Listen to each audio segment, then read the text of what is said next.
Blue वाली pipe को AC के लो प्रेशर वाल्व पे लगा देनी है और येलो वाली पाइप को एसी के वाल्व के ऊपर लगा देनी बोतल के। उसके बाद बोतल के ऊपर वाल्व लगा देना अच्छे से फिटिंग करके।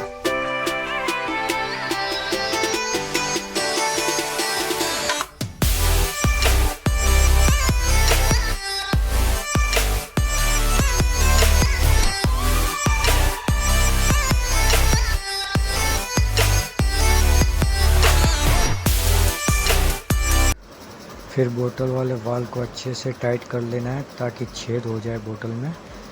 और फिर उसके बाद वाल्व को फिर से खोल लेना है ताकि गैस जा सके। देखो जैसा कि अभी ये जा रहा है गैस, आप देख सकते हो ये गाड़ी में जा रहा है गैस लो प्रेशर वाली पाइप से होकर, अच्छे से देख सकते हो आप। इसके बाद आपको गाड़ी स्टार्ट कर लेनी है।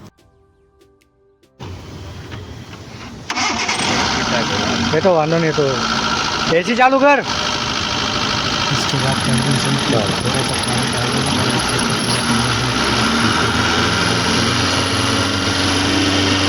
खोलो आगे।